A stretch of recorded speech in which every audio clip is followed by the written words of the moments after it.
Welcome to A Healthy Curiosity, the podcast that explores what it takes to be well in a busy world.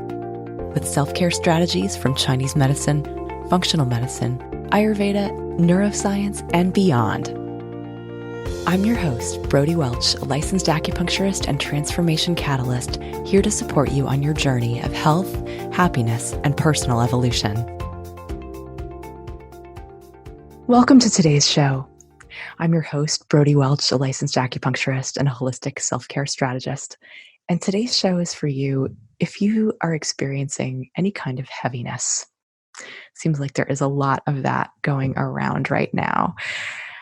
Today, we're going to be talking about some ways to alter our physiology by working with our breath, blasts of cold, and sound with my friend, Josh Solar.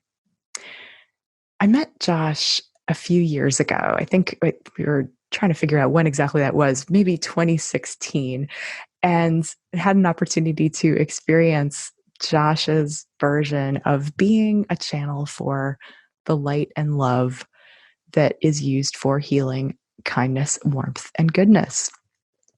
Regular listeners of this show already know how important I believe it is to have a breathing practice, because breathing is the bridge between fight, flight, freeze, and the rest and digest branches of the autonomic nervous system.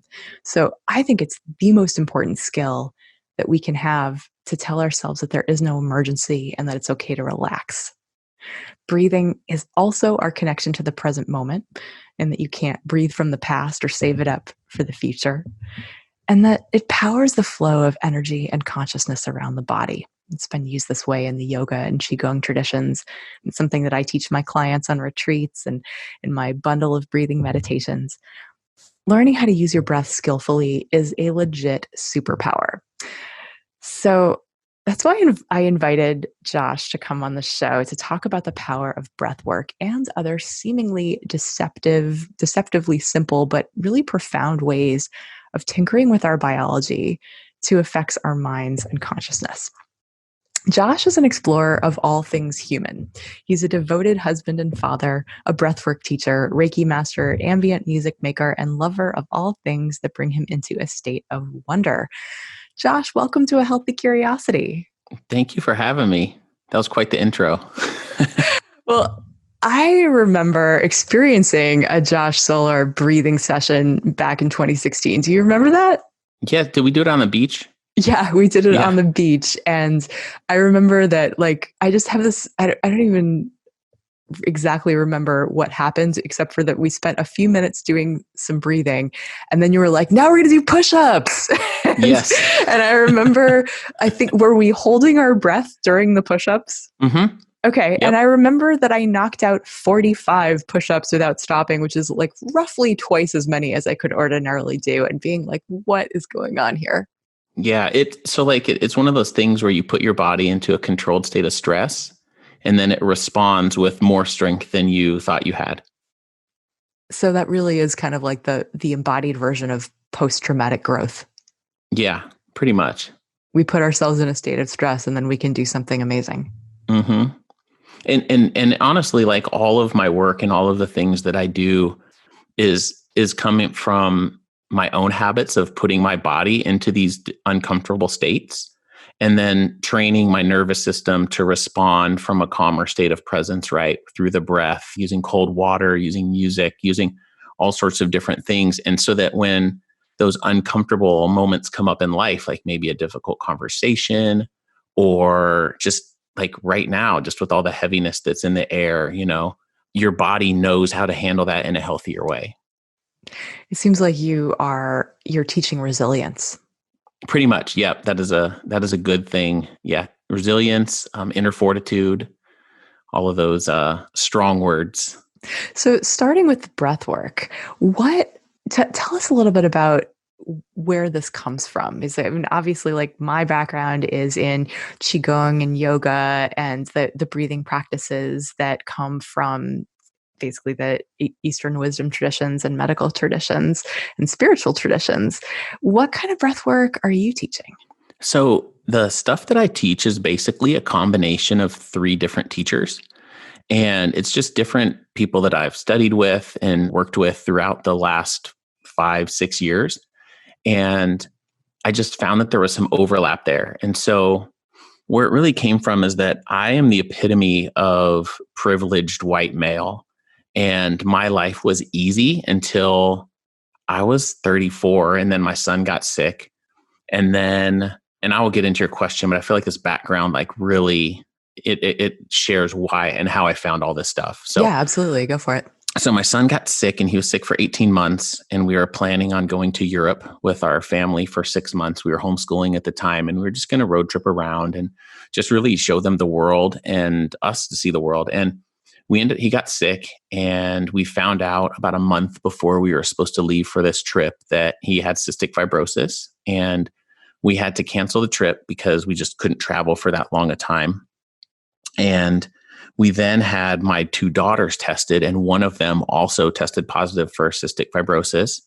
And then 5 months after that, my wife's twin brother died of a drug overdose, and we've been together since high school. And so it's just like a lot of heaviness came all in a row, things out of my control.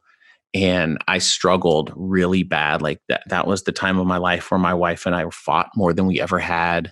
And it was just because I had this desire to support her and love her through her grief, and all of that, just everything that was going on in our life just made it so difficult. Well, it And sounds like so much stress all at once, right? yes, Processing. I can't even imagine finding out that more than one of your kids has this incurable disease, and that at the same time processing the death of someone that you knew and loved. And of course, that's going to create tons of strain in a relationship. hmm and I first discovered meditation in college when I was 18, but I never consistently practiced it. It was off and on. And it was like, I would try and start this thing and I would just be sitting, in my lotus position. I'm like, this is really uncomfortable. I don't like this. I could never get to a point of relaxation. And so I kind of just dabbled in it off and on. But for whatever reason, when all of this happened, a friend reached out and he said, "Hey, I'm going to do this course by this crazy Polish guy. And his name is Wim Hof. And he's like, I want you to watch this video. And if you feel called to do this with me, I would love it if you would be my accountability partner." And so I watched this Vice documentary on this crazy guy who sits in ice water and practices this breath work and these strength techniques. And I was like, I'm in, I need something. And so that's the first of the teachers. And I did the 10-week course, and then I went to a weekend thing in Denver with him. And just by way of background for people who might not know Wim Hof and his stuff, that he has like all these world records for doing incredible things, right? Like climbing Mount Everest with like very little clothing on and like Mm-hmm. unassisted, things like Mm-hmm. that. I don't even know. And sitting in ice water and things like that, that you're just kind of like, wow, is that even He's got possible? Yeah, he's got like 26 world records. One of them is like running a marathon in Africa without drinking any water. The whole full marathon, like he just ran the marathon completely in a fasted, dehydrated state, and he was fine. you know, Unbelievable. yeah. Um, and So you got so into studying with him. yes, and that led to daily cold showers and learning about the breath hold. And you mentioned, the autonomic immune system in your intro, and that's one of the things that we actually can influence, like we never thought that we possibly could. But just by breathing in a certain way, we can influence that part of our body. And we don't even have to do anything but breathe. Like our body will just naturally do it, but we can stimulate that in a positive way. And one of the fascinating things that kind of hooked me on his methods was he did this study where they injected him with some sort of like a virus or something that would basically give you flu-like symptoms for, a couple days. And he was working with scientists and doctors. They injected this into him. And within 15 minutes, his whole body was back to normal. He never, he didn't get any of the flu-like symptoms. And they said, "You are crazy. Like you're just unique. You're special." And he says, "No, I can train anybody how to do this." And so he picked like 24 random people, and they went, and he said, "Give me a week." And he actually, after 4 days, said, "These guys are ready." And they picked 12 random people and injected them with the same thing. And I think the longest one to get back to normal was like 45 minutes. And Amazing. And so it's just by they're laying in this hospital bed doing this breathing method. And it was fascinating because my buddy who I was doing this with, like we would text each other every day. We're like, I lasted this long in the cold shower. My breath holds, because it involves building up energy and taking more oxygen in than you're releasing. And you get, basically it puts oxygen into your bloodstream so that when you're then doing a breath hold, you're laying there completely devoid of air in your diaphragm, and you can lay there empty longer without breathing than you thought possible because you have that air in your bloodstream. And we would do 4 to 5 rounds a day, and sometimes you would go like 3-4 minutes without breathing, and you just feel really good afterwards. So that was one of the first steps to my healing process. And that hyperoxygenation explains the push-ups, right? It Yes. explains how you can do these physical feats that are dependent on having more oxygen available to us. I'd love for you to make the connection between, like, because I'm sure like a lot of people listening to this are like, wow, that's kind of cool and that's impressive, but like, how does this help us in our daily lives? How does this help us with the heaviness that you were talking about? So, well, let me talk about the other 2 teachers really quick. Sure. Yeah. Yeah. And then, so that was one, and because that all plays together. And so the second guy I found, because I was at a retreat, a creative retreat, and my friend said, "Hey, I've been studying this breath stuff," and she led us in this breathing method that was, it was simply a 3-part breath, and so it was deep into the belly, deep into the heart, and out through the mouth. So it just simply is like like that over and over and over again. Sorry, I'm like laughing because that's literally, that's a breathing practice that we use in Qigong. Oh yeah, I Yeah. imagine. And Yeah. Yeah. so this guy's named David Elliott, and he lives in Santa Barbara, Mhm. and he was an actor. And I honestly have no clue. Like the story that he tells about how he discovered this breathing practice, it's like an eagle or something in a past life came and told him about this breathing method. Like it's not rooted in any sort of, Eastern or like other spiritual practice at all. It's just some past life of him came and told him about this, and he shares it. But honestly, like for me, I noticed that as I was doing this 3-part breath, that it with the same energy buildup that I was getting inside from the Wim Hof thing. And so I lead people in breathwork where we do the 3-part breath like that for 3 to 4 minutes and build up this energy, this hyper-oxygenated nation state. And then we do breath holds together where we're laying there empty. So it's like a combination of the two. And then my third teacher is a woman named Dr. Belisa, and she's from Australia. And she teaches a practice that's all about horizontal breathing versus vertical breathing. And she teaches first responders, military people, athletes, all about the breath. And the thing I love about her is, just like Wim, is she's very much rooted in the science of it. Like, why does this happen? What's happening in my body? And monitoring that sort of stuff. It's not just, I breathe this way and I feel good, so I'm going to teach other people about it. And what is horizontal breathing? So horizontal breathing is when you think about, if you watch a baby breathe, they stick their bellies out on the inhale, and then when they exhale, their bellies come back in, right? Like it looks really silly. And that's why when we look at babies and toddlers breathe, like they look funny and their bellies are like sticking out all the time. That's because we're born breathing the way that we're supposed to breathe. And by the time we're like 5, 6, we start to brace for things like maybe pain. We start to have stress in our lives, maybe just stuff that we pick up through the way our parents are acting, or maybe bullying at school, or any sort of trauma that we're unaware of because we're so young. And we start to take shallower breaths. And so most people, if you put one hand on your belly and one hand on your heart and you just breathe normally, your chest would rise and fall. And then you would also notice your shoulders rising and falling. And that's called vertical breathing. And that puts tension on your shoulders, tension in your neck. And a lot of times, like, that's why we feel stress in those areas, is because we're breathing really shallow and vertically. That makes a lot of sense for, like, from a Chinese medicine perspective and Qigong perspective. Like the first, as you're talking about, like the way that babies breathe and toddlers breathe is natural breathing. Mm-hmm. And that when we're anticipating stress or responding to stress, we think about the diaphragm tightens down, trapping the breath in the chest up. So energy is is entering and rising, but not necessarily sinking and exiting, Yep. in terms of a movements of qi perspective, and that it's the liver in Chinese medicine that's responsible for the free flow of qi. It's the liver that tightens down the diaphragm, or that goes through the diaphragm, and as it pretty much can be seen as a correlate for the central nervous system experiencing stress, that contraction that can take the breath up, and therefore make it more likely that we're going to keep sort of pumping out the stress chemistry. Yeah. No, it's fascinating stuff. And like what happens is just like you mentioned earlier too, like your brain, your heart, and your gut connection, like the vagus nerve and all of that. Like when we breathe horizontally, we can stimulate that, and the information, the energy flows better through there. So we're digesting our food better. We're better able to handle Yes. stress and stuff. And so that's simply what horizontal breathing is. It's just filling up your diaphragm on inhale and then fully emptying it on the exhale. And so what I've found is when I first discovered her 3 years ago, I set an alarm on my phone to breathe horizontally, 5 or 6 times a day, do 10 to 20 breaths. And now like I do it subconsciously. I like retrained my body to breathe the proper way. And there's muscles that are built to help us breathe, and they're around our diaphragm. And when we breathe horizontally or vertically, we're not training them or using them.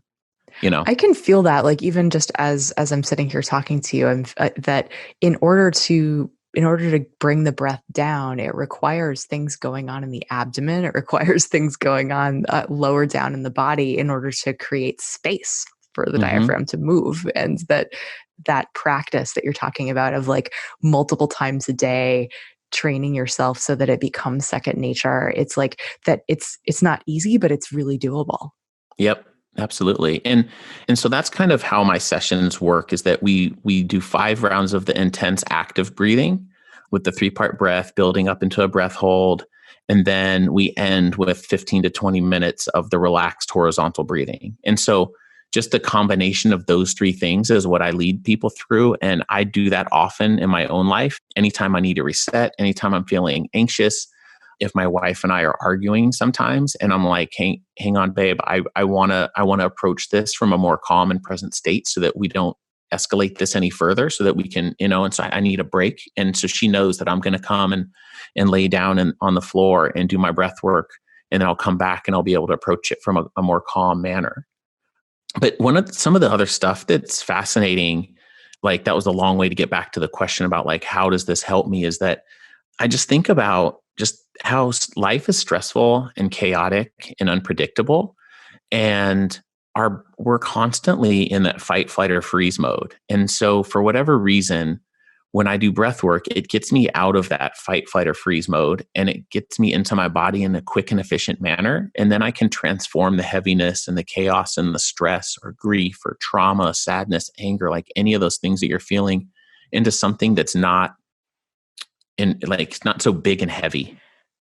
I like the way that you put that, because it really is like the body is subject to reacting to what's going on with the mind, but it can also be an ally of the mind, right? We can use our physiology, putting ourselves into this state of really managing our nervous systems by downshifting into a place that allows for the arising of really our full humanity. It's really difficult to be compassionate when we're under stress.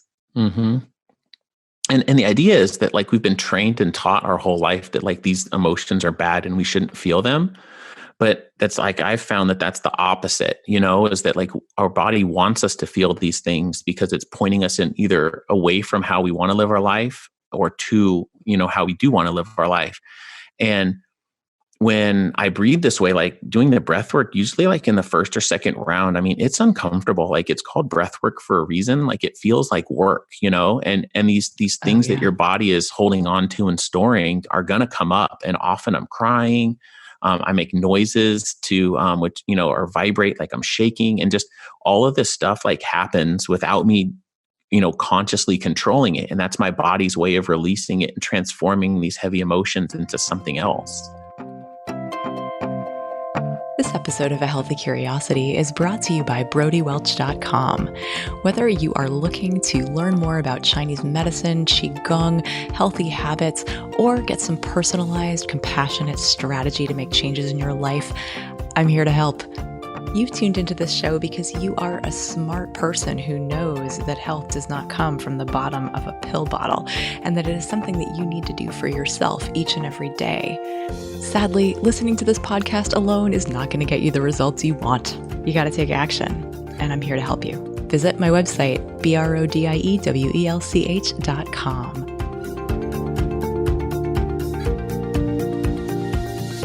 I had a recent experience at a Chinese medicine workshop on autoimmunity where we were doing Qigong practices as well as studying herbal formulas for different stages of autoimmune conditions. And so one of them was lying down on the ground and practicing that 3-part breathing, that sort of that you were talking about. And we did it for at least a half an hour, I would say, but I got so cold and like so cold. And I was even like covered up and I was like, this is so uncomfortable. And then something happened and I wasn't cold anymore and all these emotions came up and it was a wild journey and none of it comfortable.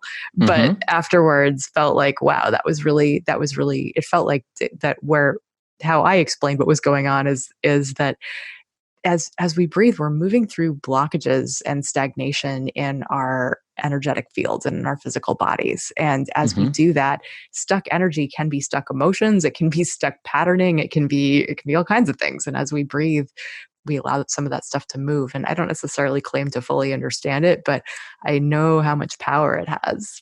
Yeah, I honestly don't understand a lot of it either. I mean, I've been leading classes for about 3.5 years now. And honestly, in Kansas City where I am, I've struggled to break into like the yoga market for whatever reason. I don't know why, but I teach a lot at CrossFit gyms. And so I get these guys that are just these really like tough, like CrossFitters, and then after 15, 20 minutes, this breathing, like they're laying on the ground crying and they don't understand why. And it's like, because you're holding on to all this stuff, trying to be tough all the time and strong. And you're, it's human to feel these emotions. And anyway, it's just amazing to watch people just crack open. Oh, it is so cool that you're offering that to them in a context that is like, yeah, maybe not for like the touchy-feely yoga crowd, necessarily, because it really is like that armoring of the body. I notice like when I'm doing a whole lot of strength training and getting too young in my physiology, that can translate into a hardness of attitude.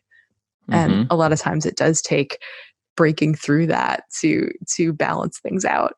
Yeah. And I've realized that like the cold, like that's very common. And so the common things that people feel in the breathwork sessions are, one, laughter, crying. There's people like, if you practice breathwork every day, eventually you're going to clear out all that gunk and it's just going to feel good. And you're going to laugh. Like, I wouldn't say you're going to laugh, but like some people do. They just laugh uncontrollably, really loud in the sessions because it feels really good. It's very common to get cold and shivering. I always ask people to have a blanket handy. Even if I've done them like in the summer, we'll just go out in a park and we'll lay in the grass and do these breathwork sessions and you still get cold. And I think that has something to do with tapping into that nervous system. When you're deep into the subconscious, you just get cold. There's a lot of tingling and energy moving that you feel.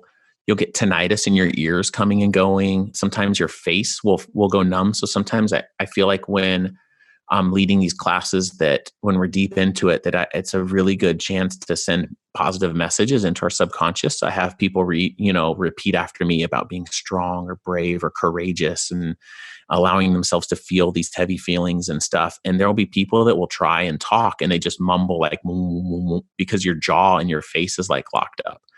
And then it's very common to see colors in the third eye. And then there's also like a really big not emotional, but like happy chemical release into the brain. It stimulates kind of the same part of the brain that like psychedelics do, but in a natural way without the drugs. And is this something that people can do on their own?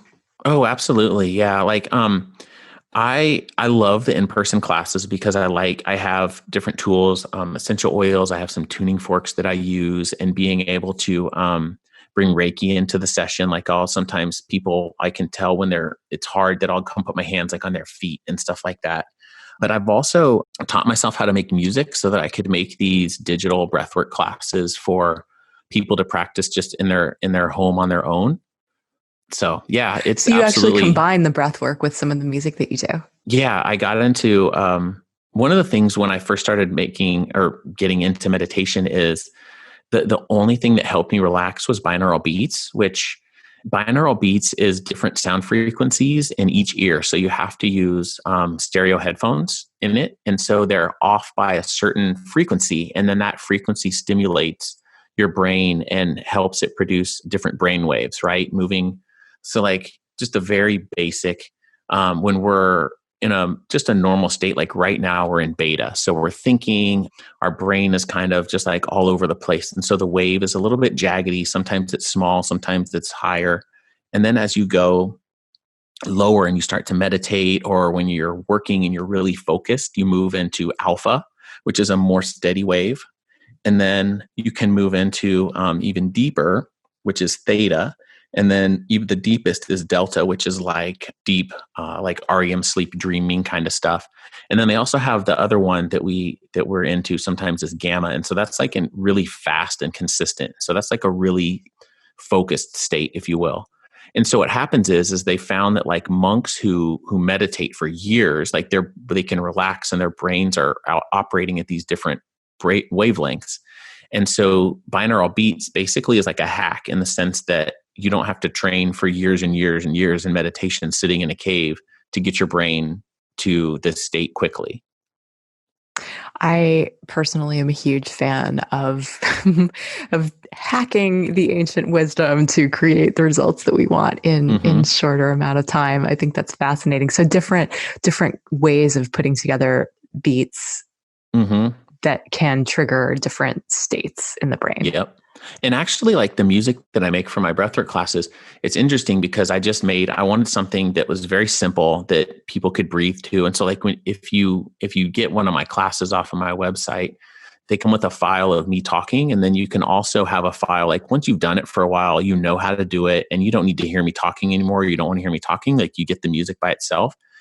And so one of my friends who has been doing breathwork with me for 3 years, he listened to an album I made of binaural beats, which was separate from any of the breathwork stuff that I did. And he goes, "Hey man," he goes, "I just want to tell you that last night I did some of my breathwork to your binaural beats album and it took it up like a whole new level." So I went and re-edited all of my digital breathwork classes and added binaural beats to them so that they have it there. And I was like, I tried it a few times. I was like, this is crazy. I want to try that. That sounds awesome. Yeah. So it's subtle too. Like the thing about binaural beats is you don't even have to hear it going. Like your brain, like your ears will hear it and pick it up if you're listening to it through headphones. And so some of the binaural beats, if you go to like Spotify and search for binaural beats, it's this loud hum that gets kind of annoying. And after a while, eventually your brain will calm down and you will relax. But I recognize that like just by playing with stuff, again, just like exploring things that make me happy and then trying to share those things with other people, I recognized that I wanted to make music that I like to listen to that happened to have binaural beats underneath. And so like there's an album called Pure Light Forms that I've made that's on Spotify that it's an hour long. It's actually a journey through the chakras. And so the first 7 songs, like each song is basically in a certain key that's said to stimulate that chakra. And they all have binaural beats through them and it like flows all the way through like this 1 hour long meditation. Anyway. So if somebody is looking that up on Spotify, it's important to listen with headphones. It's not going to work if you just play it into your living room and, you know, or it's your kitchen or your car. Yeah. Yeah. And that's the thing is I made the music so that you can still listen to it. Like I play it all the time. Like it's really relaxing. My daughter sleeps with it playing in her room. She really enjoys it. But for the binaural beats to work and for those effects, you do need to have headphones on. And I would recommend like make sure you're like sitting down or laying down because like it will make you like you will be deeply relaxed with the binaural beats. So it's fascinating. Sounds like a really just something to experiment with if people are interested in meditating, right? That this may be something that can augment the experience. Yes, I learned that like, and the reason this helps me for so long. Well, okay, here's the deal: is I learned that like there's if you Google meditation, like you're going to find all of these rules, and that's what turned me off. Is that like I don't want to sit in lotus. I don't want to hold one hand this way or have my palms up this way. Like I understand that all of those practices are based in different other spiritual practices and there's probably some wisdom there. But for me, what helped me was finding music that relaxed me, and then just getting comfortable. So like a lot of times when I'm meditating, I'm sitting on the couch and I'm sitting on my meditation pillow. So my feet dangle down a little bit. I'm not in lotus. When I do breath work, I like lay on my back with my legs straight out. Sometimes I kick my knees up. Like people get so caught up on the rules of it that they're missing the point. Like the point of meditation is just to be aware of what's going on in your body and to train yourself that you don't have to react to these thoughts, right? And it's just being present with what's going on and that you don't have to react. And so the binaural beats gave my mind something to think about and to listen to, so that it just took one of those barriers off so that I was able to relax, if that makes sense. Well, relaxation is a prerequisite for meditation. Yeah. It's super important as a piece of that. So obviously, I appreciate how you just walked us through the connection between the breathing and the music that you're doing. Talk to me more about ice baths. Like, Okay. I know you mentioned the practices of putting yourself in uncomfortable situations as like a training ground for the uncomfortable experiences of life. And I feel like I get that from my yoga practice. Like that's like one of the reasons I practice yoga, is because I can be doing something hard and my body can be freaking out and telling my mind, get me out of here. And I can respond back like, it's all okay. I'm staying. I'm going to use my breath. I'm going to make this experience tolerable. I'm even going to find some ease and some joy in it. And so like, why do I need a cold plunge? Okay. So yeah. So so part of the Wim Hof practice is daily cold showers. And the thing is that like, even now I've been doing this for 5 years. And once October comes, there's a lake about a mile from my house, and I go twice a week and I sit in the lake. And even in January, when it's like frozen over, I go out there with a sledgehammer and a shovel and I like dig a hole and I jump in the lake.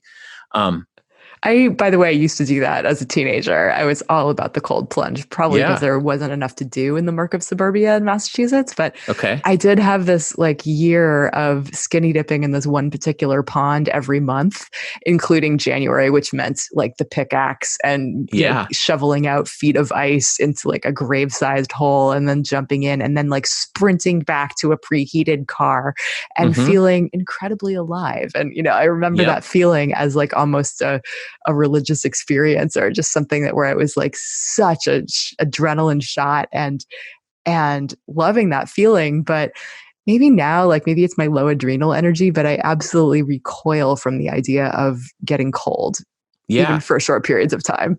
I love that story, by the way. And everything that you say about like a religious, like spiritual experience, like I feel the most present in my life when I'm sitting in in like a cold lake. And actually, a couple years ago, one of my buddies, he owns a gym here in Kansas City. He started coming with me once a week. And once it got warm, he goes, man, what are we going to do? He was like, this keeps me going. Like this cleans me out. This helps me deal with life. I need this. And I'm like, why don't we just split a chest freezer? And so now there's a chest freezer at his gym that we converted into an ice bath that's basically year round. So it's usually between 35 and 42 degrees. Oh my God. Yeah. Yeah. And it's just like a $200 chest freezer we bought from Best Buy. And then we caulked around the inside and we drain it every couple of weeks and refill it back up. And it's on a timer. So it really doesn't require much maintenance, and it runs, for 6 hours to get super cold. And then after that, it's like an hour to 2 hours a night to maintain the cold water. Anyway, but what happens, like there's a lot of stuff that happens when your body, cold showers in general, like it's a really good way to, because it's a difference, like the cold shower and then the cold, like super freezing cold water serve two different purposes for me. The daily cold shower is something that anybody can do. And if you took a cold shower, and you don't even have to do cold like the entire time, it's a very simple practice to start incorporating into your life. Like just take a normal hot shower, just like you normally would, wash your hair and stuff. And then before you get out, switch it to cold and try and go for 30 seconds. And the point is to just, that a shock is coming, and you're just going to take deep breaths, and just breathe through it and try not to like scream it. And the whole thing is like training your body to know that a shock is coming and you're going to respond in a relaxed way. Benefits of cold showers are it will increase your energy. It's really good for muscle recovery and inflammation because it just helps your body kind of like relax a little bit. It's good for blood flow, as what happens is when you get cold, like your blood flow constricts, like your veins constrict, and everything goes to keeping your core warm and alive. So then when it warms back up, that the veins open back up, so the blood flow like shoots back out. Yeah, so Uh, you get this like pumping action, mhm, increasing circulation because it's like it's moving all inward and then pulsating back mhm. outward because you need to. Yep. I find I'm more creative when I have a habit of doing my cold showers in the morning. Like it just increases creativity. I'm happier. I find myself singing and dancing more around the house. Like after my cold showers, I have more energy for my workouts. I sleep better. It's a weird thing that if I take a cold shower in the morning, I'm energized. But if I take a cold shower at night, it's like putting my body into a state that says, okay, like you need to go to bed now. And I hit a wall and I have to go to bed. It's a fascinating practice. And one thing I say is that, like I said, it's easy, just like go 30 seconds cold at the end. And once you get comfortable doing that, start your shower on cold for like 30 seconds to a minute, then take a shower and wash up on hot and then go back to cold. And that's pretty much my practice. I've incorporated breath holds and stuff in there, but I hesitate to like go into that in detail because you could pass out. Like I always hold on to things so that I don't pass out. Like it stimulates my body in a different way, and it's more like an advanced type thing. But if you just want to get started in the cold showers, like I said, like take a hot shower, switch it to cold for 30 seconds before you get out, and then that's it. And then once you get comfortable there, start on cold, take a hot shower, and end on cold, and you'll be good. Like you'll notice a lot of benefits, just subtle things too. But that leads me to the crazy thing, which is the lake. And that's where there's something about putting my feet in the mud, squatting down in this lake. It's freezing cold. Like the water's usually like 36, 37 degrees. And I'm in there for 5 to 10 minutes. It depends on the day. Some days, if it's like really cold and windy, like if it's really windy, it's pretty brutal. Those are the days that I'm almost like, I think I'm going to go tomorrow. But then I say, well, the point is for it to be a challenge. And then I end up going anyway. But sometimes on a sunny day, like there was a day earlier this winter where the lake was frozen over. My buddy and I were out there. We dug our holes in the ice. It's sunny, 12 degrees. There's no wind. We plop down into the water. And after about 30 seconds, like once your body calms down, it's like you're so present with what's going on in your life that like if your brain is running and you're thinking about your to-do list and you're not present and aware and breathing deep, like you will get so cold so fast. But when you sit there and you're just breathing deep, you're just eventually you settle into this state of comfort where you feel deeply connected to whatever higher power you choose to believe in. Like I just feel so seen and loved and alive when I'm sitting in the cold water. And there's no other time in my life I've ever felt that connected to the divine. I can, as you're talking, I can sort of imagine how it's almost like being in the here and now as if your life depends on it. Hmm.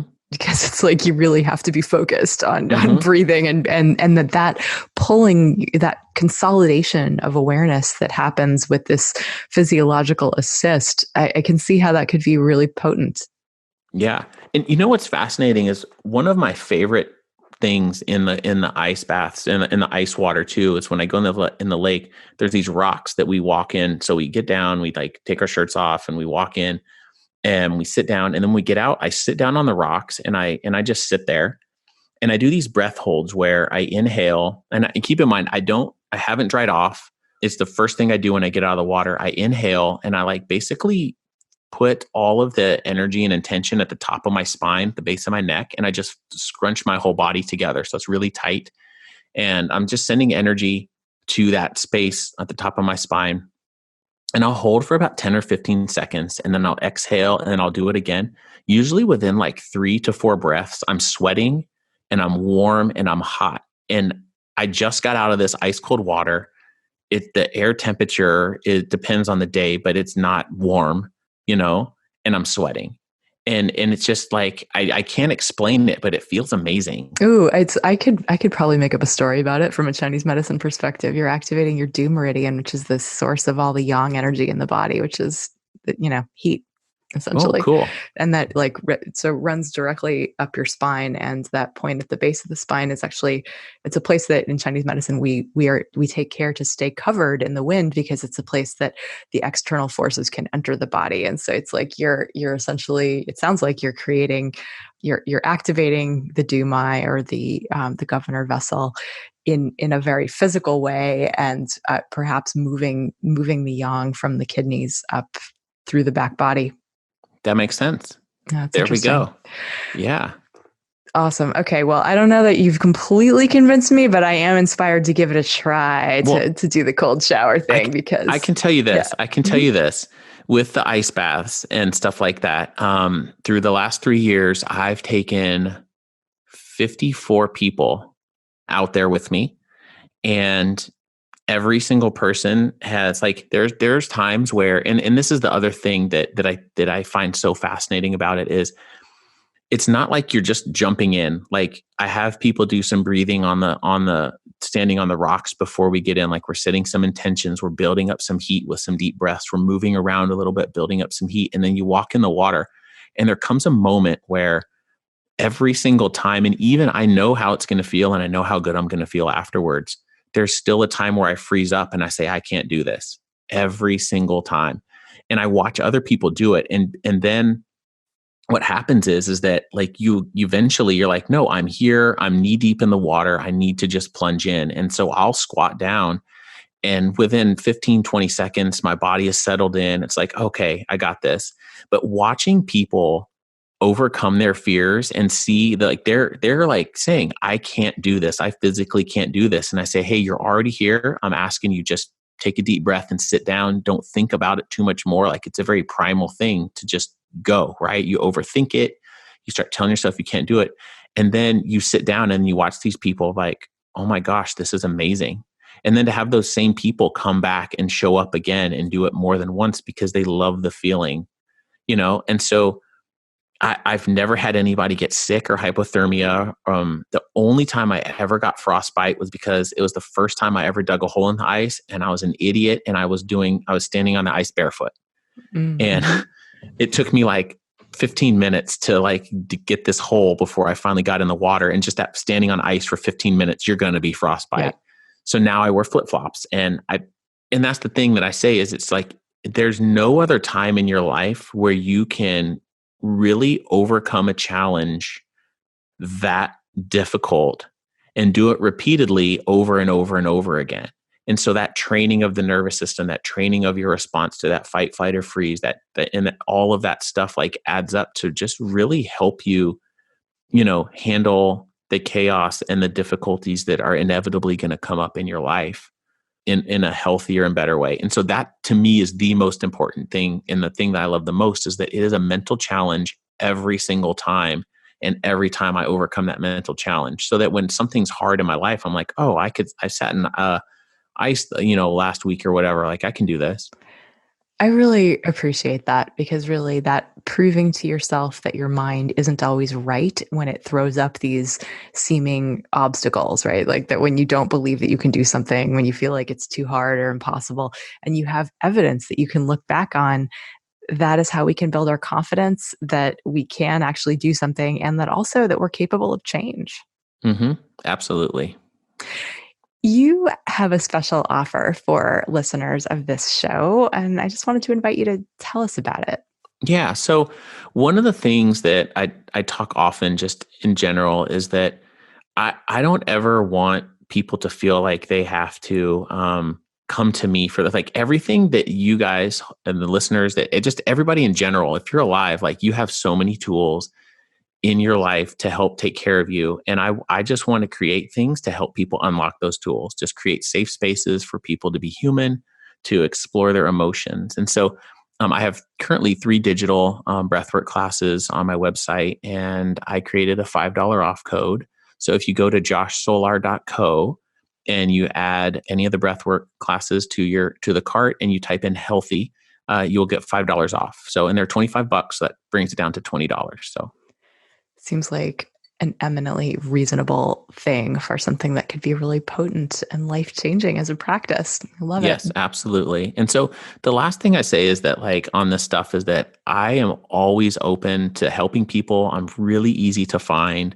So if you email me, if you like do one of my classes and you want to share how you felt or you want to ask why something happened, I am always open to listening and helping and hearing. Like, I'm here to support people. Like, that's the reason that I do this, is just because these practices have helped me heal and deal with the difficult things in my life, and I just want to share them with as many people who are interested. So Well, that is very generous. And I really appreciate having had this conversation with you today and all that you've shared with us. It's been really fun to catch up, as it's been a long time and you're doing yeah.